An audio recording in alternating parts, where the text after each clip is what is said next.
Hi friend, this is Milan Gondalia and in this video lecture we will continue our first chapter matters in our surrounding. So let me start with the topic effect of change of pressure. So pressure जो है उसको change करने से matter पे क्या change आता है, matters पे क्या इफेक्ट्स होती है. Friends, we already learned that the difference in a state of matter is due to the difference between two particles of the state of the matter. So friends, यहाँ पे जो matter है उसके अंदर जो दो पार्टिकल्स रहते हैं उसके बीच में कुछ स्पेस रहती है. तो सभी स्टेट में वो जो स्पेस है वो डिफरेंट रहेगी. तो ये जो प्रेशर से वो स्पेस में क्या कोई डिफरेंस आएगा वो हमें यहां पे देखना है. तो अगर जो प्रेशर से डिफरेंस आता है तो वो स्टेट्स में एक स्टेट में से दूसरे स्टेट में हम उसको कन्वर्ट कर सकते हैं. तो यहां पे हम एक एग्जांपल लेते हैं. हम एग्जांपल लेंगे यहां पे ड्राई आइस का. फ्रेंड्स, यहां पे आप इमेज में देख सकते हैं जो सिलेंडर है उसके अंदर हम कोई मैटर को फिल करते हैं. फिर क्या करेंगे, उसको पिस्टन से ऊपर से नीचे की ओर यानी कि डाउनवर्ड डायरेक्शन में उसको प्रेशराइज करेंगे. सो इससे क्या होगा, हमारे जो फील्ड मैटर है उसमें क्या होगा, उसके जो पार्टिकल्स है बिटवीन टू पार्टिकल्स वो जो डिस्टेंस है वो रिड्यूस होता जाएगा. तो ये जो रिड्यूस हुआ डिस्टेंस है उससे क्या होगा कि मैटर जो है उसकी स्टेट है वो चेंज हो जाएगी. फ्रेंड्स, यहां पे हम एग्जांपल ले सकते हैं ड्राई आइस का. ड्राई आइस एक्चुअल में क्या है, वो एक प्रेशराइज कार्बन डाइऑक्साइड है. तो कार्बन डाइऑक्साइड जो है उसको अंडर अ हाई प्रेशर उसको रखा जाता है और लोअर टेम्परेचर उसको रखा जाता है. तो क्या होता है, उसको जब प्रेशर हाई प्रेशर मिलता है तो वो एक सॉलिड फॉर्म हो जाता है जिसको ड्राई आइस बोलते हैं. जब भी उसका प्रेशर लो किया जाए ड्राई आइस का, तब वो लिक्विड में चेंज नहीं होता है, directly it convert to the gas state. Okay friends, तो ये था हमारा प्रेशर का difference. Pressure and temperature determine the state of substance whether it will be a solid, liquid or gas. Pressure and temperature determine the state of the substance. Friends, यहां पे हम देख सकते हैं ये जो सॉलिड स्टेट है हमारे पास, यहां पे ये जो सॉलिड स्टेट है, सॉलिड स्टेट को हम क्या करते हैं, इसका प्रेशर जो है वो इंक्रीज करते हैं और इसका टेम्परेचर जो है वो इंक्रीज करते हैं. तो टेम्परेचर इंक्रीज करने पे क्या होगा, सॉलिड का हो जाएगा मेल्टिंग, सॉलिड का मेल्टिंग हो जाएगा तो वो लिक्विड में कन्वर्ट हो जाएगा. और लिक्विड जो है उसका भी अगर प्रेशर बढ़ाया जाए तो वो गैस में कन्वर्ट हो जाएगा. तो उस प्रोसेस को क्या बोलते हैं, वेपर इवापोरेशन. सॉलिड जो है उसका लिक्विड में कन्वर्ट होता है तो उसको मेल्टिंग बोलते हैं, और लिक्विड का कन्वर्ट होता है गैस में तो उसको बोलते हैं इवापोरेशन. गैस जो है उसका टेम्परेचर को डिक्रीज किया जाए तो उसका कंडेंसेशन होगा, यानी कि वो प्रोसेस को हम बोलेंगे कंडेंसिंग. तो वो अगेन लिक्विड में कन्वर्ट होगा और लिक्विड जो है उसको हम टेम्परेचर डिक्रीज करें तो उसको फ्रीजिंग बोलेंगे, उससे हमें वापस सॉलिड मिलेगा. और गैस जो है, गैस को हम डायरेक्ट सॉलिड में कन्वर्ट करते हैं तो उसको बोलेंगे सब्लिमेशन. गैस जो है वो डायरेक्टली सॉलिड बन जाता है तो उसको सब्लिमेशन बोलेंगे, और सॉलिड जो है वो गैस में कन्वर्ट होता है तो उसको सब्लिमेशन बोलेंगे. यहां पे आप देख सकते हैं गेटिंग कूलर ये दिया है. तो अगर उसका टेम्परेचर डिक्रीज किया जाए तो गैस टू लिक्विड और लिक्विड टू सॉलिड मिलेगा. टेम्परेचर अगर उसका इंक्रीज किया जाए दैट मीन्स गेटिंग हॉटर, तो क्या होगा, solid to liquid to gas, ये प्रोसेस होगी. सो यहां पे आपको ये प्रोसेस के नेम जो है वो आपको याद रखना है, evaporation, condensing, melting, freezing and sublimation. Friends, next देखते हैं हम evaporation. So what is the evaporation? Evaporation it is term that is related to temperature of state. Particles of matter are always moving and are never at rest. जो particles है कोई भी state में matter के, वो always move करते रहते हैं, वो कभी रेस्ट नहीं लेते हैं। At a given temperature in any gas, liquid और solid, there are particles with different amounts of kinetic energy. In the case of liquid, a small fraction of particle at the surface having a higher kinetic energy is able to break away from the forces of attraction of other particle and gets converted into a vapor. Friends, यहाँ पे क्या होता है, कोई भी state में matter के जो पार्टिकल्स होते हैं वो ऑलवेज काइनेटिक एनर्जी के साथ होते हैं, यानी कि वो ऑलवेज मूविंग होते हैं। जब उसका टेम्परेचर इंक्रीज होता है, जब उसका टेम्परेचर इंक्रीज होता है तो उसके काइनेटिक एनर्जी जो है वो भी इंक्रीज हो जाएगी। और स्पेशली हम लिक्विड की बात करें तो लिक्विड में जो अपर सरफेस है लिक्विड की, उसके अंदर जो काइनेटिक एनर्जी ऑफ पार्टिकल्स है वो ऑलरेडी ज्यादा होती है, तो उसको उसका जो अट्रैक्शन फोर्स है, जो अट्रैक्शन फोर्स है बिटवीन टू पार्टिकल्स, उसको लूज करना इजी हो जाता है जब हम टेम्परेचर को इंक्रीज करते हैं।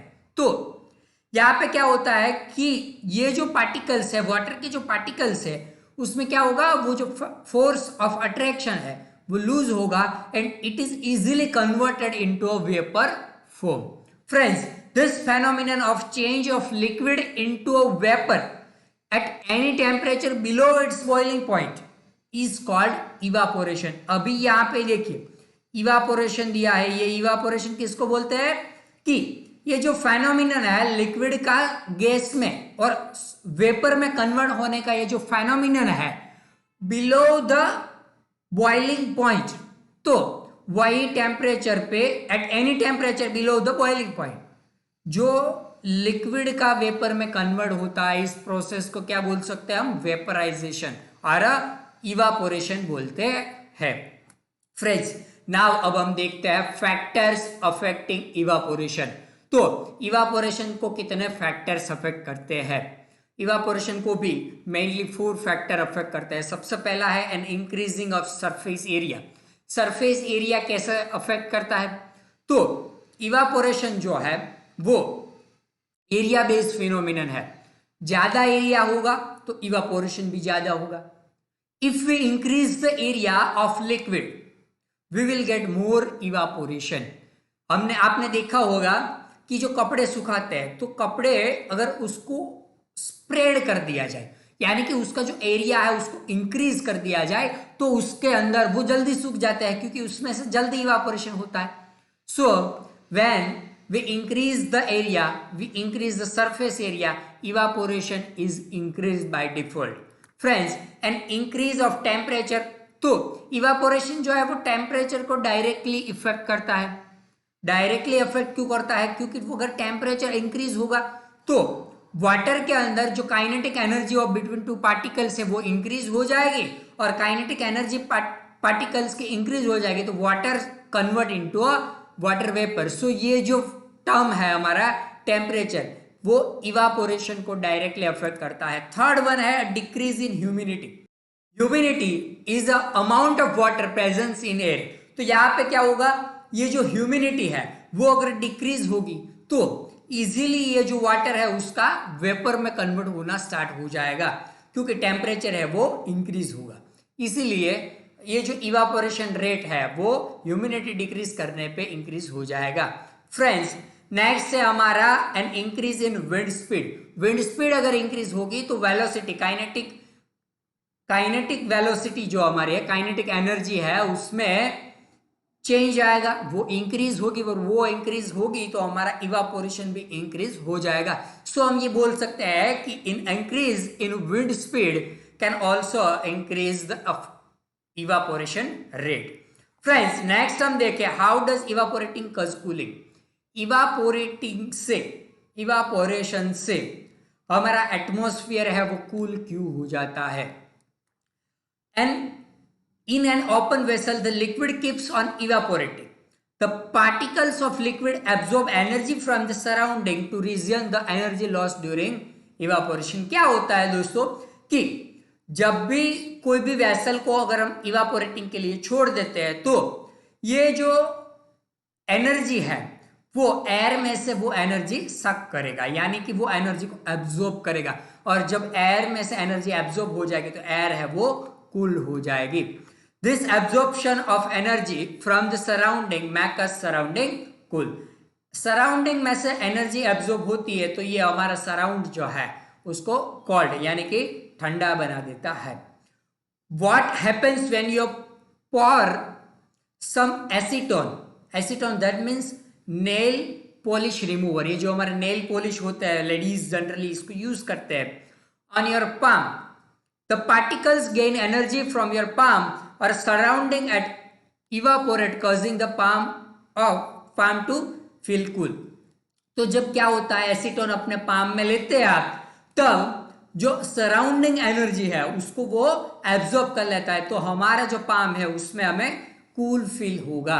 फ्रेंड्स, ये था हमारा topic, why should we wear clothes, cotton clothes in summer. तो ये हमारा टॉपिक है, हमें समर में कॉटन क्लॉथ्स क्यों पहनने चाहिए। फ्रेंड्स, यहाँ पे इसका सोल्यूशन दिया है, we know that the during evaporation the particles at the surface of the liquid gain energy from the surrounding or body surface and change into vapor. Friends, तो cotton clothes हमें क्यों पहनने चाहिए, क्योंकि हम ये जानते हैं कि इवापोरेशन के दौरान, ड्यूरिंग द इवापोरेशन, ये जो पार्टिकल्स है, particles at the surface of liquid, ये एनर्जी गेन करते हैं। तो वो कहाँ से, सराउंडिंग में से करेंगे या तो हमारी बॉडी सरफेस से करेंगे। तो इस वजह से हमें ये जो कॉटन है वो कॉटन क्लॉथ्स है वो पहनने चाहिए। The heat energy equal to the latent heat of vaporization is absorb from the body living body cool. तो ये जो हीट एनर्जी है वो कितनी, लेटेंट हीट जो है होती है वेपोराइजेशन की, उसकी जितने एब्जॉर्ब होती है हमारे बॉडी से, इसलिए हमें ये जो कॉटन क्लॉथ्स है वो पहनने चाहिए। Friends, cotton being a good absorber of water help in absorbing the sweat and exposing it to the atmosphere of easy absorption, easy evaporation. Friends, तो ये जो कॉटन क्लॉथ्स होते हैं हमारे, तो कॉटन क्लॉथ्स क्या होते हैं, वो वाटर को एब्जॉर्ब करने के लिए वो बहुत अच्छा मटेरियल है। तो हम ये बोल सकते हैं कि वो इजीली हमारे बॉडी से वाटर को एब्जॉर्ब कर पाएगा। नेक्स्ट है हमारा, why do we see water droplets on the outer surface of glass containing ice cold water. जो आइस कोल्ड वाटर है तो वो ग्लास के बाहर, ग्लास के सरफेस पे हमें वाटर ड्रॉपलेट्स क्यों दिखते हैं। तो the water vapour present in air on coming in contact with the cold glass of water loses energy and gets converted to the liquid state which we see as a water droplets. तो क्या होता है कि वो जो water है, वो cold water क्या करेगा, जो एटमॉस्फेयर है उसमें से एनर्जी जो है उसको एब्जॉर्ब करेगा, तो वो उसके अंदर जो एनर्जी लॉस होगा उसकी वजह से वहां पे वो जो एयर है वो लिक्विड स्टेट में कन्वर्ट हो जाएगी, और इसकी वजह से वो हमें आउटर सरफेस पे वाटर ड्रॉपलेट्स दिखने को मिलते हैं। फ्रेंड्स, यहाँ पे हम इस चैप्टर को एंड करेंगे, इसी के साथ इस वीडियो को भी एंड करेंगे, और इस वीडियो को यहाँ पे एंड करते हैं। Thank you for watching this video.